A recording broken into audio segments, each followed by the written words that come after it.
Capítulo 3. A essência do ego.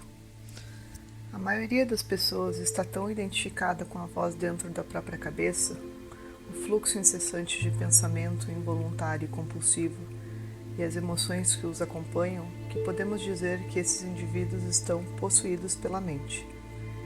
Quem se encontra inconsciente disso acredita que aquele que pensa é quem ele é. Essa é a mente egóica. Chamo-a de egóica porque existe uma percepção do eu, do ego, em todos os pensamentos. Lembranças, interpretações, opiniões, pontos de vista, reações, emoções. Isso é inconsciência, espiritualmente falando. O pensamento, o conteúdo da mente, é condicionado pelo passado, pela formação, pela cultura, pelos antecedentes familiares, etc.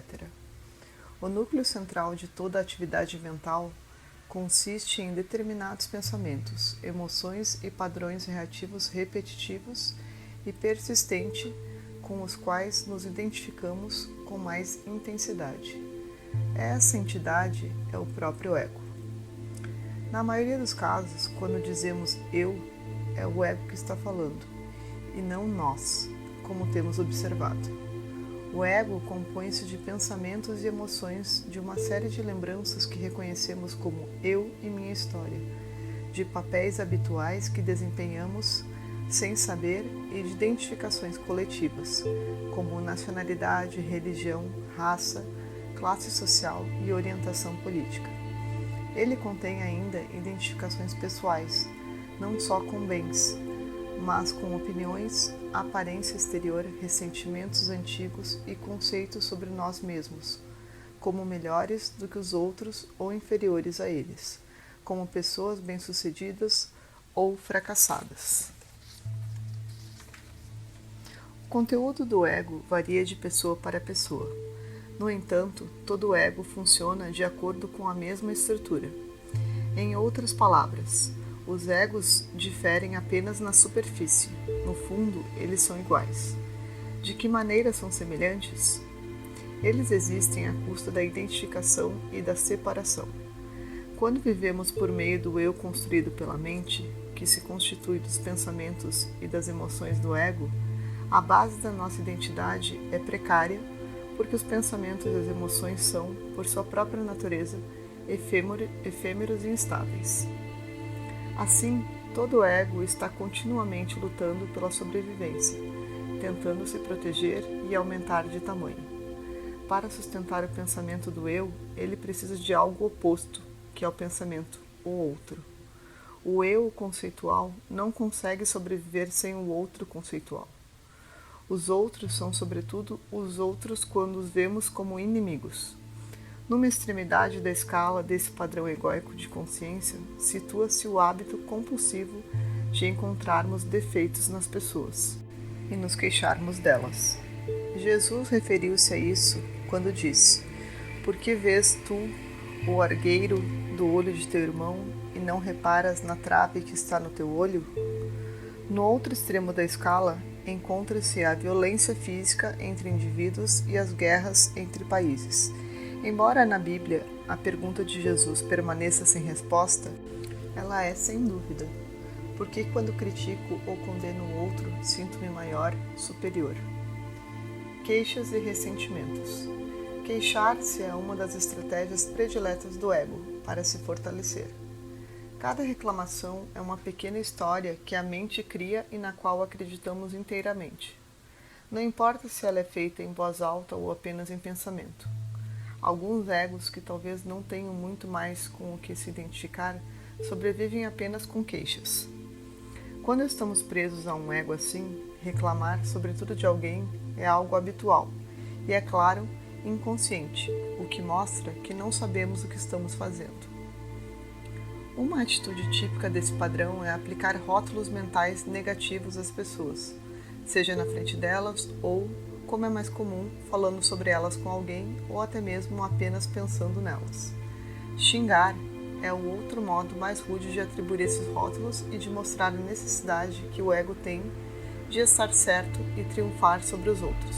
Idiota, desgraçado, prostituta, Todas essas afirmações definitivas contra as quais não se pode argumentar.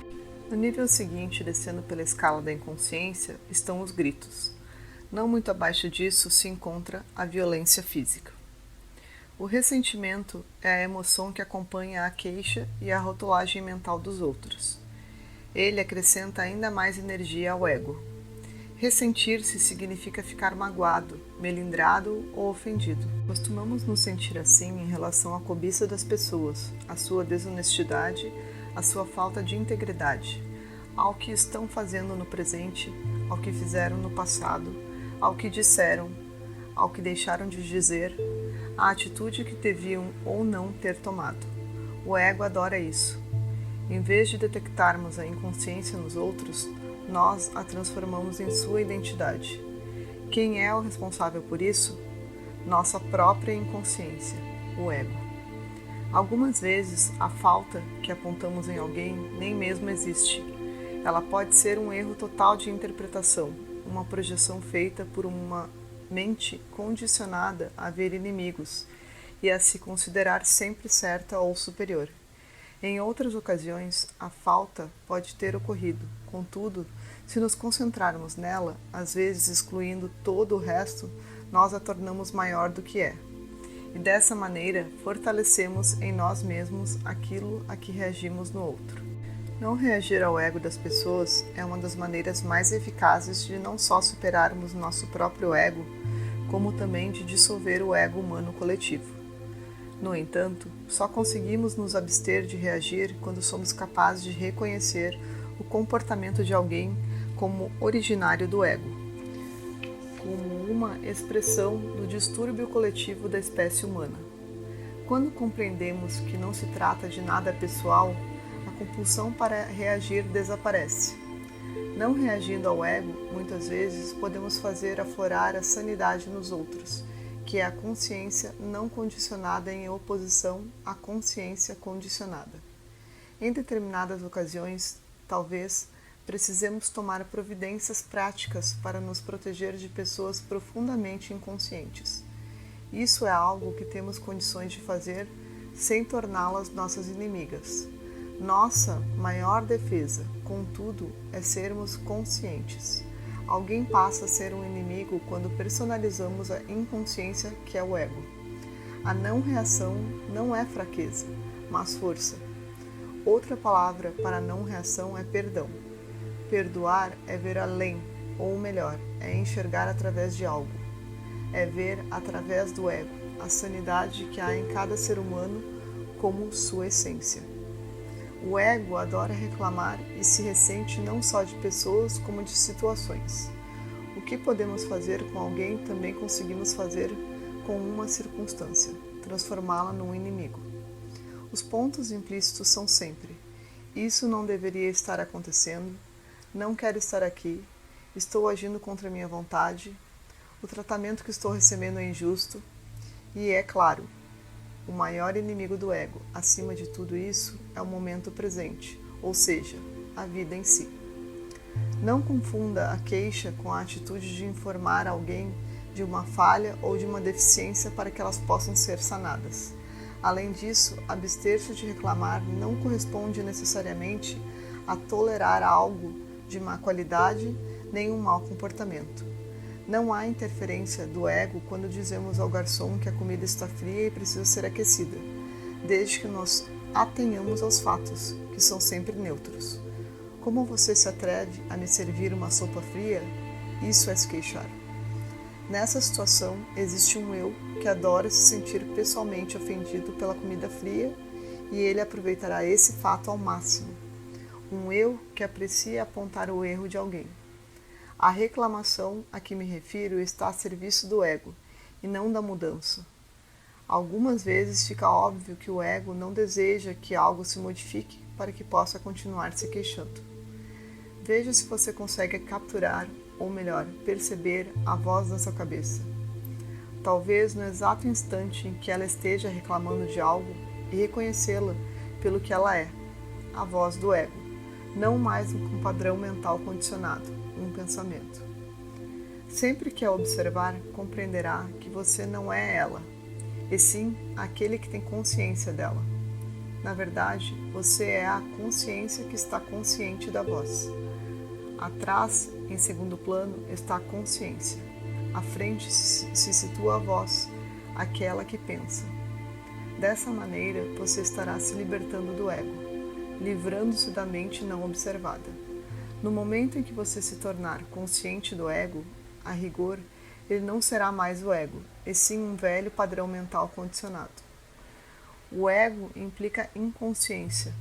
Ele e a consciência não conseguem coexistir.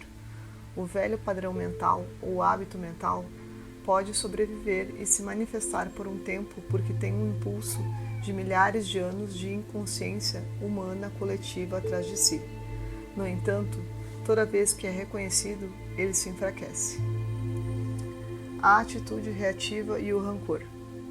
Embora o ressentimento costume ser a emoção que acompanha a queixa, ele também pode vir junto com uma emoção forte, como a raiva ou outra forma de contrariedade.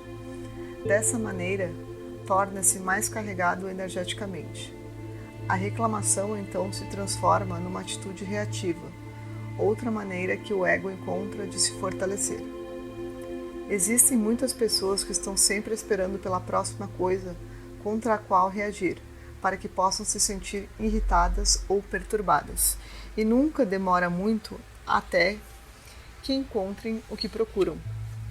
Isto é um insulto. Como você ousa? Estou profundamente magoado com isso.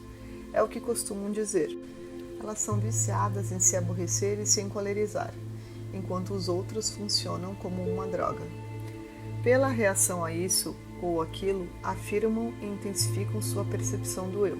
Um ressentimento antigo é chamado de rancor. Carregar um sentimento desse tipo é estar permanentemente no estado contra.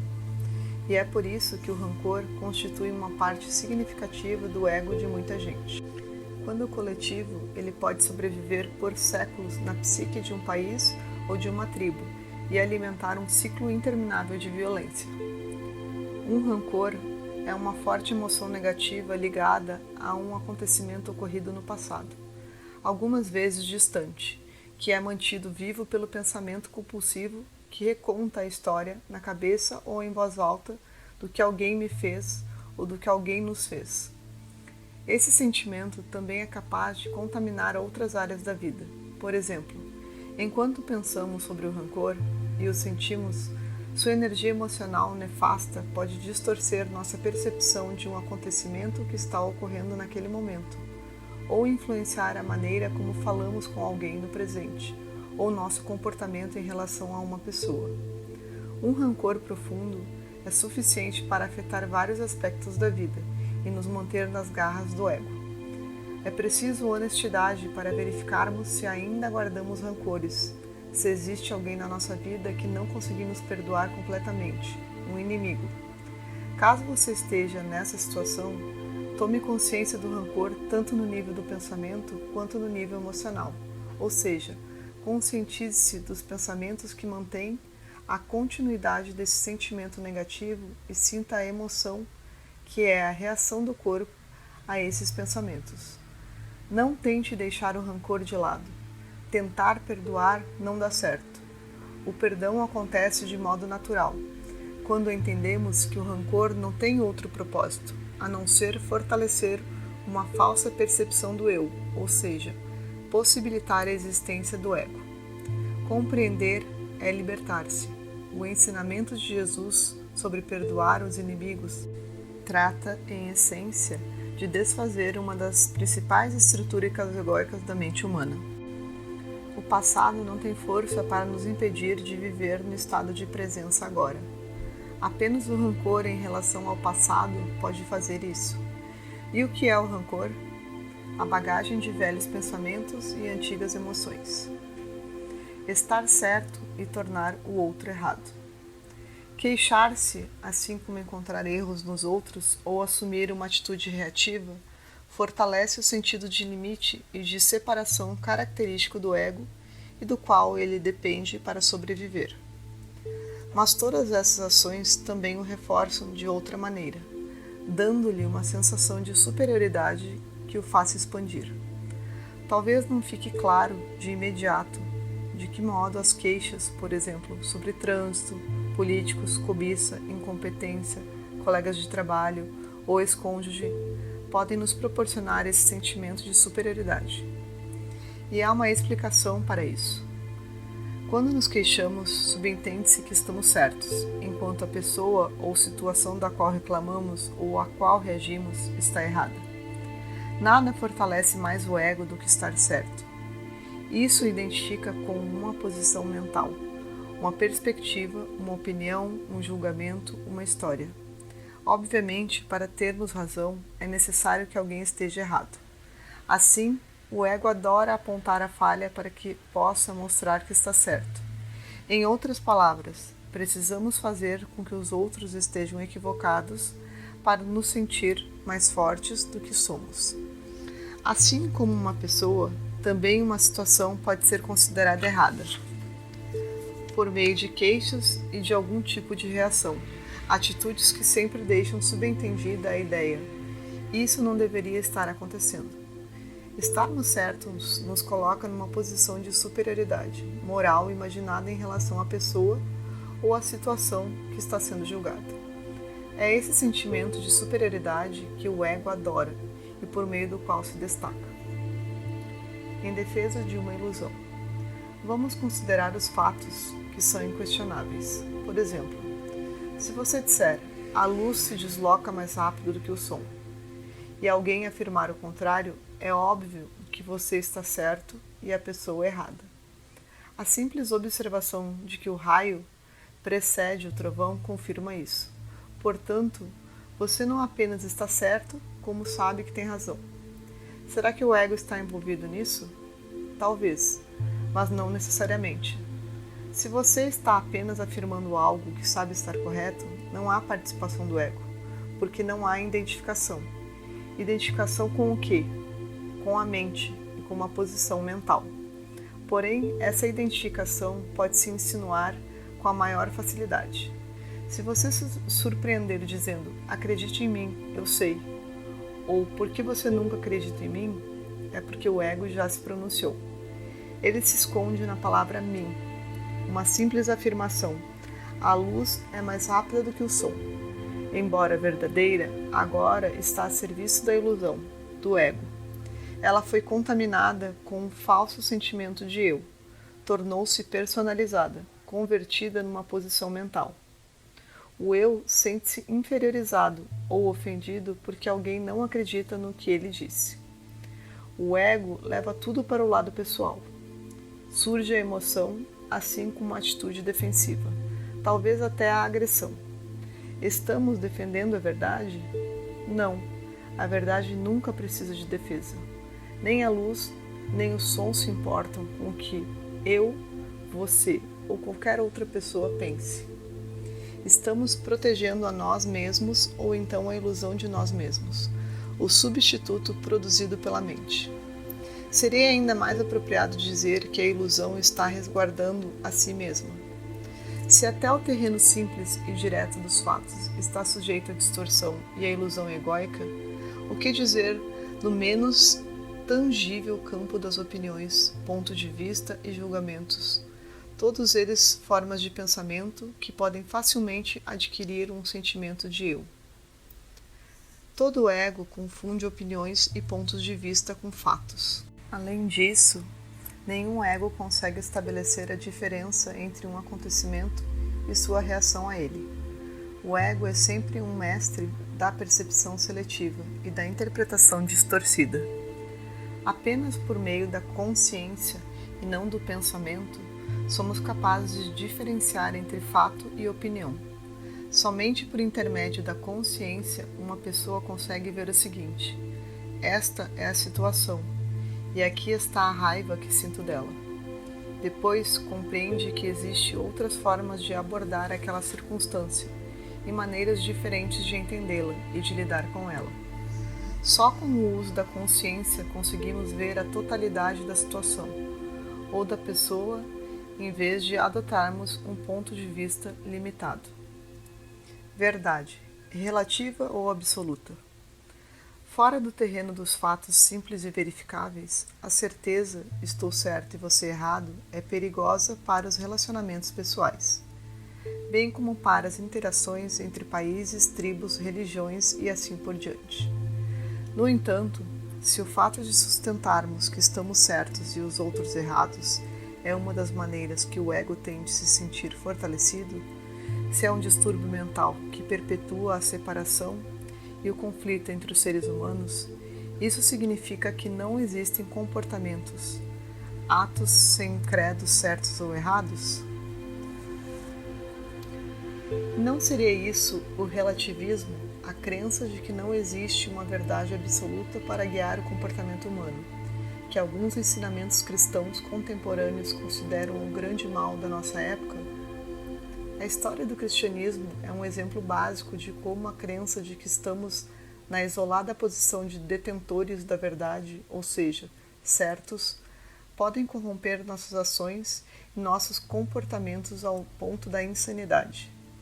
Durante séculos, torturar e queimar pessoas vivas, caso sua opinião divergisse até mesmo da forma mais superficial da doutrina da Igreja ou de interpretações estreitas das Escrituras, a verdade, eram consideradas atitudes corretas porque as vítimas estavam erradas. Elas estavam tão equivocadas que precisavam ser mortas. A verdade tinha mais importância do que a vida humana. E o que era a verdade? Uma história em que todos tinham de acreditar, ou seja, um punhado de pensamentos.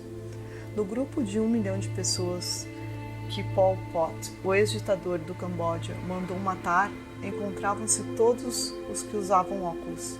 Por quê? Porque para ele, a interpretação marxista da história era a verdade absoluta, e de acordo com sua versão da verdade, aqueles que usavam óculos pertenciam à classe instruída. Eram os burgueses, os exploradores dos camponeses. Eles precisavam ser eliminados para dar espaço a uma nova ordem social. A verdade dele era também um punhado de pensamentos. A Igreja Católica e outras religiões estão certas quando apontam o relativismo como um dos demônios do nosso tempo. No entanto, não encontraremos a verdade absoluta se procurarmos onde ela não está, em doutrinas, ideologias, conjuntos de leis ou histórias. O que todas essas coisas têm em comum?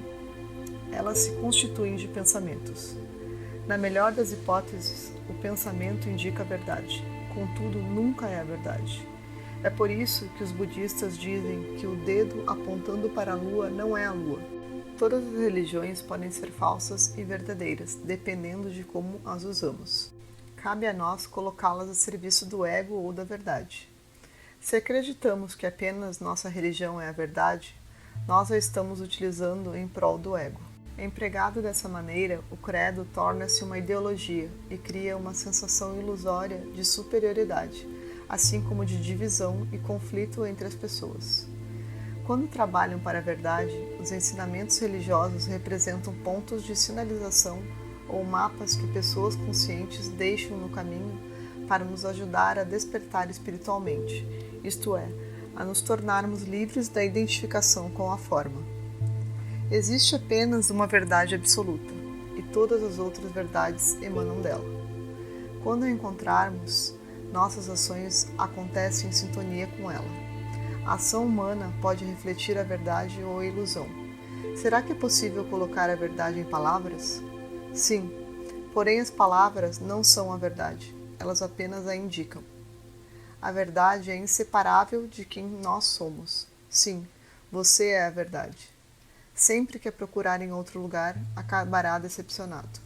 O próprio ser, que é você, é a verdade.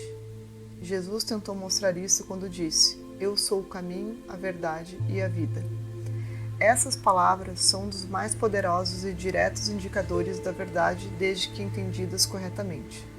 Se mal interpretadas, tornam-se um grande obstáculo. Jesus fala do ser mais interior, da essência, da identidade de cada homem ou mulher.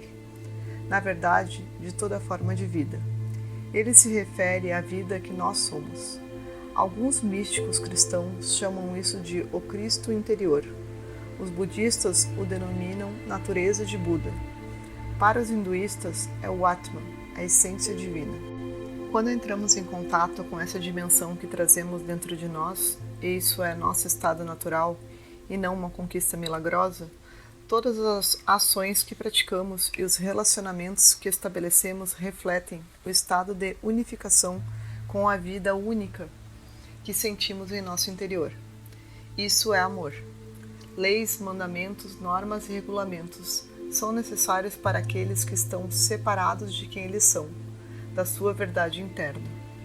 Essas regras destinam-se a evitar os piores excessos do ego, porém, em geral, não são capazes sequer de fazer isso. Ame e faça o que quiser, disse Santo Agostinho. As palavras não conseguem chegar mais perto da verdade do que isso. O ego não é pessoal. No nível coletivo, o modelo mental estamos certos e eles estão errados está particularmente entrincheirado naqueles lugares do mundo onde o conflito entre dois lados, que podem ser países, raças, tribos, religiões ou ideologias, é muito antigo, extremo e endêmico. Ambos estão igualmente identificados com sua própria perspectiva, sua própria história, isto é, o pensamento. Os dois são incapazes de perceber que outra perspectiva, outra história, possa existir e também ser válida. O escritor israelense Ibn Halevi fala da possibilidade de conciliar uma narrativa competitiva. No entanto, em muitos pontos do globo, as pessoas ainda não são capazes de fazer isso, ou não querem agir assim. As duas partes julgam-se detentoras da verdade. Cada uma delas se considera vítima e classifica o outro como o mal. Como o conceitualizam e o desumanizam, vendo-o como inimigo, são capazes de matá-lo e infligir-lhe todo tipo de violência, ainda que se trate de crianças, sem sentir sua humanidade e seu sofrimento. Ficam aprisionados numa espiral insana de cometer atos terríveis e sofrer o revide, ação e reação. Portanto, torna-se óbvio que o ego humano, em seu aspecto coletivo, como nós, contra eles, é até mesmo mais doentio do que o eu, o ego individual. Embora o mecanismo de ambos seja idêntico. A maior parte da violência que os seres humanos infligiram a si mesmos não foi obra de criminosos nem de indivíduos mentalmente perturbados, mas de cidadãos normais e respeitáveis a serviço do ego coletivo. Alguém poderia até dizer que neste planeta normal equivale a louco. O que se encontra na raiz dessa insanidade? A completa identificação com o pensamento e a emoção, isto é, o ego. A cobiça, o egoísmo, a exploração, a crueldade e a violência ainda são dominantes em todas as partes do mundo. Quando não reconhecemos esses elementos como manifestações individuais e coletivas de um distúrbio básico ou de uma doença mental, caímos no erro de personalizá-los. Construímos uma identidade conceitual para o indivíduo ou grupo e dizemos: é isto que ele é isto que eles são.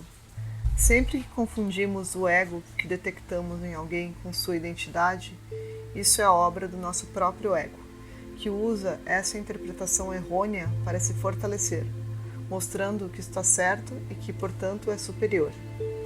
Ele também faz isso reagindo com condenação, indignação e geralmente raiva em relação ao inimigo percebido. Tudo isso lhe proporciona imensa satisfação. Fortalece a sensação de separação entre nós e o outro, cuja alteridade, isto é, a natureza ou condição do que é o outro, do que é distinto, aumenta a tal ponto que já não conseguimos sentir sua humanidade, nem suas raízes na vida única que compartilhamos com cada ser humano, a divindade que temos em comum.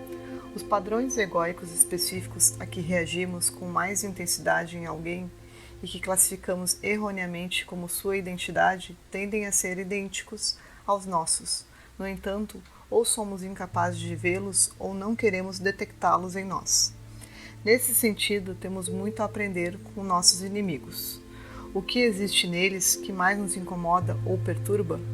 O egoísmo, a cobiça, a necessidade de poder e controle, a falta de sinceridade, a desonestidade ou a propensão à violência? O quê? Qualquer coisa da qual nos ressentimos no outro é a qual reagimos com intensidade também existe em nós mesmos. Mas não é mais do que uma forma do ego e, como tal, é impessoal. Ela não tem nada a ver com quem a pessoa é nem com quem nós somos. Somente se a confundirmos com nossa identidade, ela pode representar uma ameaça à nossa percepção do eu. A guerra é um modelo mental.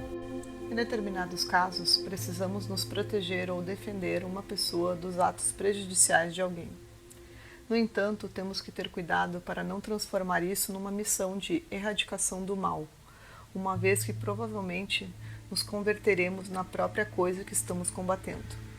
Lutar de modo inconsciente pode nos levar à inconsciência.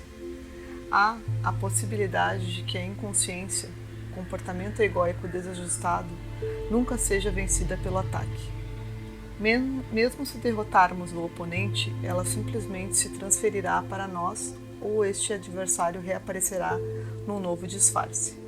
Nós fortalecemos tudo aquilo que combatemos, enquanto todas as coisas a que resistimos persistem.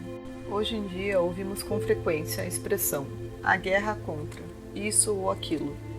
Onde quer que eu a ouça, sei que está condenado ao fracasso. Há a guerra contra as drogas, a guerra contra o crime, a guerra contra o terrorismo, a guerra contra o câncer, a guerra contra a pobreza e assim por diante. Por exemplo, apesar da luta contra o crime e as drogas, tem havido um aumento impressionante no número de crimes e de delitos relacionados às drogas nos últimos 25 anos. Nos Estados Unidos, por exemplo, a população carcerária passou de 300 mil detentos em 1980 para 2,1 milhões em 2004. A guerra contra as doenças nos deu, entre outras coisas, os antibióticos. A princípio, muitos especialistas concordam que o uso disseminado e indiscriminado desses remédios criou uma bomba relógio e que as espécies de bactérias resistentes a eles provavelmente causarão um ressurgimento dessas moléstias, talvez até como epidemias. O Journal of the American Medical Association diz que nos Estados Unidos o tratamento médico é a terceira maior causa de morte depois dos males cardíacos e do câncer. A homeopatia e a medicina chinesa são dois exemplos de métodos de tratamento alternativos que não consideram as doenças inimigos e, portanto, não criam novas enfermidades. A guerra é um modelo mental, e toda ação que resulta dela tanto pode fortalecer o inimigo, o mal percebido, ou, quando é vencida, criar um novo adversário, um mal que pode ser idêntico ao que foi derrotado ou até pior do que ele. Existe uma profunda inter-relação entre nosso estado de consciência e a realidade externa. Quando nos encontramos sob o domínio de um modelo mental, como o da guerra, nossas percepções se tornam extremamente seletivas e distorcidas. Em outras palavras, só vemos aquilo que queremos ver e assim interpretamos tudo errado. É fácil imaginar que tipo de ação decorre dessa espécie de engano. Se você não quiser imaginá-la, observe as notícias na televisão hoje à noite. Reconheça o ego pelo que ele é, um distúrbio coletivo, a insanidade da mente humana. Quando identificamos pelo que ele é, deixamos de interpretá-lo erroneamente, como a identidade de uma pessoa, e temos mais facilidade em não adotar uma atitude reativa em relação a ele. Já não o tomamos como algo pessoal. Não existe queixa, culpa, acusação nem ação equivocada. Ninguém está errado. É apenas o ego em alguém, só isso. A compaixão surge quando compreendemos que todas as pessoas sofrem do mesmo distúrbio mental, algumas delas de forma mais aguda do que outras. Assim, paramos de nutrir o conflito que faz parte de todos os relacionamentos egóicos. E o que os alimenta? A atitude reativa. Com ela, o ego prospera. Queremos paz ou conflito? Desejamos a paz. Não existe ninguém que não a queira. Ainda assim, há algo em nós que pede o conflito, o enfrentamento. Talvez você não seja capaz de perceber isso neste instante. Pode ser que tenha que esperar por uma situação ou até mesmo por um pensamento que dispare uma reação de sua parte. Alguém que o acuse de algo, que não o reconheça, que se intrometa no seu território, que questione sua maneira de fazer as coisas, que que provoque uma discussão sobre dinheiro, etc. Diante de uma circunstância desse tipo, você consegue sentir um imenso impulso de força que começa a atravessá-lo.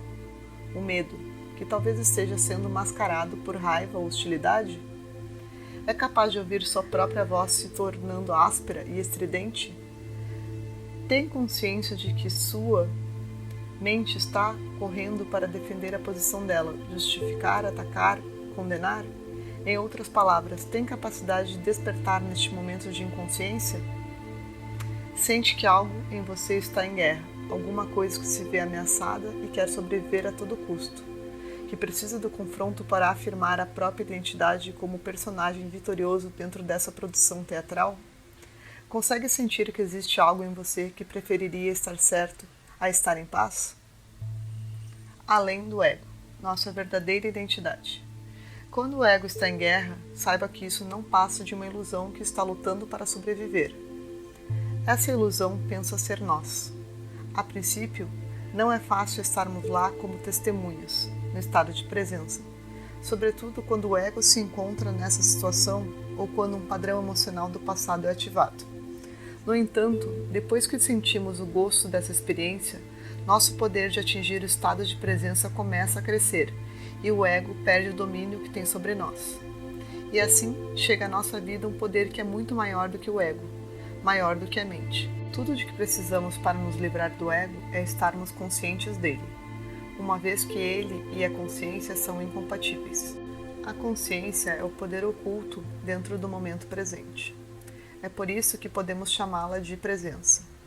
O propósito supremo da existência humana, isto é, de cada um de nós, é trazer esse poder ao mundo. E é também por isso que nossa libertação do ego não pode ser transformada numa meta a ser atingida em algum ponto do futuro. Somente a presença é capaz de nos libertar dele, pois só podemos estar presentes agora, e não ontem nem amanhã. Apenas ela consegue desfazer o passado em nós e assim transformar nosso estado de consciência. O que é a compreensão da espiritualidade? A crença de que somos espíritos? Não, isso é um pensamento. De fato, ele está um pouco mais próximo da verdade do que a ideia de que somos a pessoa descrita na nossa certidão de nascimento, mas ainda assim é um pensamento. A compreensão da espiritualidade é ver com clareza que o que nós percebemos, vivenciamos, pensamos ou sentimos não é, em última análise, quem somos, que não podemos nos encontrar em todas essas coisas, que são transitórias e se acabam continuamente. É provável que Buda tenha sido o primeiro ser humano a entender isso, e dessa maneira, anatta, a noção do não-eu, se tornou um dos pontos centrais dos seus ensinamentos. E quando Jesus disse, negue-se a si mesmo, sua intenção era afirmar, negue, e assim desfaça a ilusão do eu. Se o eu, o ego, fosse de fato quem somos, seria um absurdo negá-lo. O que permanece é a luz da consciência sob a qual percepções, sensações, pensamentos e sentimentos vêm e vão. Isso é o ser, o mais profundo e verdadeiro eu. Quando sabemos que somos isso, qualquer coisa que ocorra na nossa vida deixa de ter importância absoluta para adquirir importância apenas relativa. Respeitamos os acontecimentos, mas eles perdem sua seriedade plena, seu peso. A única coisa que faz diferença realmente é isto. Podemos sentir nosso ser essencial, o eu sou, como pano de fundo da nossa vida, o tempo todo? Para ser mais exato, conseguimos sentir o eu sou que somos neste momento? Somos capazes de sentir nossa identidade essencial como consciência propriamente dita? Ou estamos nos perdendo no que acontece, na mente, no mundo? Todas as estruturas são instáveis. Seja qual for a forma que assuma, a motivação inconsciente por trás do ego é fortalecer a imagem de quem nós pensamos que somos. O eu fantasma que passa a existir quando o pensamento, uma enorme bênção, assim como uma grande maldição, começa a dominar e a obscurecer a simples e ainda assim profunda alegria da conectividade com o ser, a origem, Deus. Independentemente do comportamento que o ego manifeste, a força motivadora oculta é sempre a mesma, a incessante necessidade de aparecer, ser especial, estar no controle, ter poder, ganhar atenção. E, é claro, a necessidade de experimentar uma sensação de isolamento, ou seja, de oposição, de ter inimigos. O ego sempre quer alguma coisa das pessoas ou das situações. No caso dele, é sempre um plano oculto, um sentimento de ainda não é o bastante, de insuficiência e falta, que precisa ser atendido. Ele usa as pessoas e situações para conseguir o que deseja, e até mesmo quando é bem-sucedido, nunca fica satisfeito por muito tempo. Em geral, vive frustrado com seus objetivos. Na maior parte do tempo, a lacuna entre o eu quero e o que acontece torna-se uma fonte constante de aborrecimentos e angústia. A clássica canção dos Rolling Stones, I Can Get No Satisfaction, Não Consigo Ter Satisfação, é a sua música. A emoção subjacente que governa todas as atividades do ego é o medo. O medo de não ser ninguém, o medo da não existência, o medo da morte. Todas as suas ações, enfim, destinam-se a eliminar este temor. No entanto, o máximo que o ego consegue fazer é encobri-lo temporariamente, seja com um relacionamento íntimo, a aquisição de um novo bem ou tendo um bom desempenho numa coisa ou outra. A ilusão nunca nos satisfaz. Apenas a verdade de quem nós somos, se compreendida, nos libertará. Por que o medo? Porque o ego surge pela identificação com a forma, e na verdade ele sabe que nenhuma forma é permanente, que todas elas são transitórias. Assim, há sempre um sentimento de insegurança ao seu redor, mesmo que externamente ele pareça confiante. Certa vez, quando eu caminhava com um amigo numa linda reserva natural próxima a Malibu, na Califórnia, chegamos às ruínas do que fora uma casa de campo, destruída pelo fogo décadas atrás. Ao nos aproximarmos da propriedade, toda cercada de árvores e de plantas magníficas, vimos ao lado da trilha uma placa que as autoridades do parque haviam colocado ali. Nela estava escrito: perigo. Todas as estruturas são instáveis. Comentei com meu amigo: este é um sutra profundo, e ficamos parados, impressionados. Depois que compreendemos e aceitamos que todas as estruturas, formas, são efêmeras, até mesmo os materiais aparentemente sólidos, a paz surge dentro de nós. Isso acontece porque o reconhecimento da impermanência de todas as formas nos desperta para a dimensão do que não tem forma, no nosso interior, o que está além da morte. Jesus chamou isso de vida eterna. A necessidade do ego de se sentir superior. Existem muitas formas sutis de ego, que mesmo sendo tênues, podemos observar com facilidade nas pessoas, e mais importante, em nós. Lembre-se, no momento em que nos tornamos conscientes de nosso ego, essa consciência emergente é quem somos além do ego, o eu profundo. O reconhecimento do falso já é o surgimento do real. Por exemplo, imagine que você está prestes a contar uma novidade a alguém. Já sabe o que aconteceu? Não? Vou lhe dizer. Se estiver alerta o suficiente, no pleno estado de presença, será capaz de detectar um rápido sentimento de satisfação dentro de si, imediatamente antes de dar a notícia, até mesmo se ela for má. Isso ocorre porque por um breve momento existe aos olhos do ego um desequilíbrio ao seu favor, na relação entre você e a outra pessoa. Durante esse instante, você sabe mais do que ela. Essa satisfação provém do ego, e ela surge porque sua percepção do eu é mais forte em comparação com a outra pessoa. Ainda que o interlocutor seja o presidente ou o papa, você se sente superior a ele naquele momento porque sabe mais. Esse é um dos motivos que fazem com que muita gente se vicie em fofoca. Além disso, a fofoca costuma carregar um elemento de crítica e julgamento malicioso dos outros.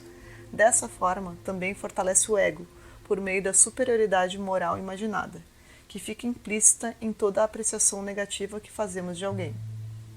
Se uma pessoa tem mais, sabe mais, ou pode fazer mais do que nós, o ego se sente ameaçado porque o sentimento de menos diminui sua percepção imaginada do eu em relação a ela. Assim, ele pode tentar se recuperar, procurando de algum modo criticar, reduzir ou menosprezar o valor das capacidades, dos bens ou dos conhecimentos desse indivíduo. Ou pode mudar de estratégia. Em vez de competir, vai se valorizar por meio da associação com essa pessoa, caso ela seja considerada importante aos olhos dos outros. Ego e fama. O fenômeno bem conhecido de citar nomes, a menção casual de pessoas que conhecemos, faz parte da estratégia do ego para ganhar uma identidade superior aos olhos dos outros e, portanto, aos seus próprios olhos mediante a associação com alguém importante. O mal de ser famoso é que a verdadeira identidade do indivíduo torna-se totalmente obscurecida por uma imagem mental coletiva. A maioria das pessoas que se aproxima de alguém célebre quer melhorar a própria identidade, a imagem mental de quem elas são, por meio dessa associação.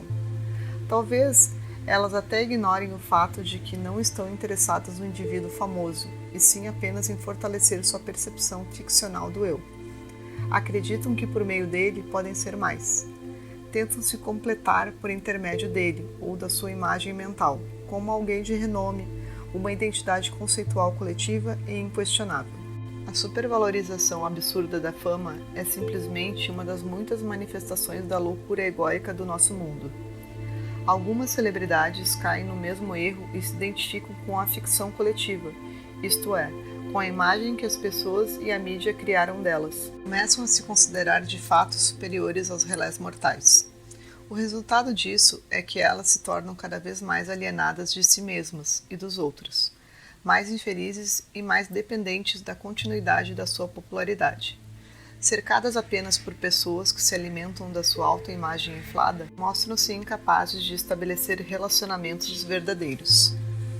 Albert Einstein, que foi admirado quase como sobre-humano e acabou se tornando uma das pessoas mais famosas do planeta, nunca se identificou com a imagem que a mente coletiva criou dele. Permaneceu humilde, sem ego, e chegou a dizer o seguinte: uma contradição grotesca entre o que as pessoas consideram ser minhas conquistas e habilidades e a realidade de quem eu sou e do que sou capaz. É por esse motivo que um indivíduo famoso tem dificuldade para estabelecer um relacionamento verdadeiro com as pessoas. Uma relação autêntica é aquela que não é dominada pelo ego, que está sempre voltada para a construção de uma imagem e para a busca do eu.